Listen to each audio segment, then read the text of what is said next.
I'm not gonna lie, that might have been the best episode of The Boys season 5 so far, so let's talk about it. Full spoilers ahead. A lot of this episode focused on the returning character of the legend, who I always just think of Dr. Owens from Stranger Things whenever I see him, but I did like that we're finally bringing him back. I think it was season 3 the last time we saw him, and he's obviously playing a very big role in finding Bombsight and the V1, but I did find it very funny that he's working at this movie theater, and then they do a parody of the Nicole Kidman AMC ad, but with Firecracker instead. I think the Deep has officially reached the end of the line with this episode, because obviously his entire side plot is like this whole like pipeline thing, and obviously it ends up breaking and all these fish end up dying. And as always, I'm just going to be jumping around all over the episode, but obviously we find out that, oh, Black Noir actually ended up breaking the pipeline to get revenge on the Deep for what he did in the last episode, and then the Deep just snaps and kills Black Noir. And this is one thing I've seen a lot of complaints on Twitter about, like, oh my god, the Deep shouldn't be able to kill Black Noir. First of all, the Deep is pretty powerful. This is not the main Black Noir that was in the series for many years, and honestly, I don't really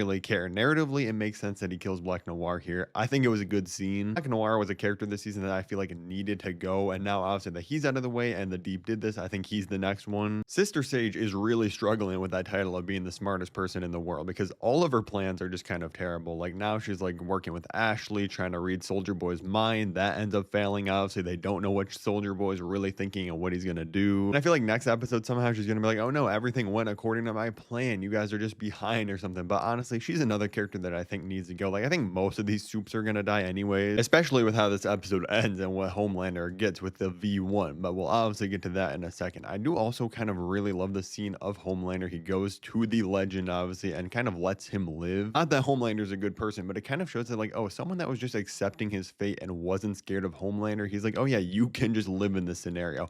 Everyone else is just dead immediately. Now, I don't have a screenshot of it because I'm not going to show it, or else the video will probably get age restricted. But the one gag that kind of fell flat for me is when they go to the old person's home with all the old superheroes there, and the one guy's powers is literally just his balls. I understand this is The Boys. It is not above some lowbrow humor, but I feel like we've already done this gag like 3 different times with different powers in the series before. That was the one I was like, okay, kind of an eye roll moment. It doesn't like hurt the episode or anything, especially because I think the other stuff with this Golden Geisha character was actually really solid. Kind of seeing her and Kamiko's bond here, and Kamiko saying, oh, I watched you growing up and stuff, and then obviously she ends up protecting Kamiko later in the episode. I really liked her being like, no, I'm not going to take the V1. I don't want to live forever. And yes, all the stuff with the Bombsight character and him being the one to have the V1 is very clearly just trying to tie this into the Vault Rising prequel series we're going to get about him and Soldier Boy after this show ends. But honestly, I still think he was a pretty solid character for this little amount of screen time, and the stuff between him and Soldier Boy, it was kind of interesting. I'm like, oh, maybe I will actually be interested in that new series. Before I get to the very end with Homelander, we got to talk about Starlight losing to this man. I mean, come on, Starlight, if you cannot defeat this guy, I'm sorry, I'm forgetting his name for some reason,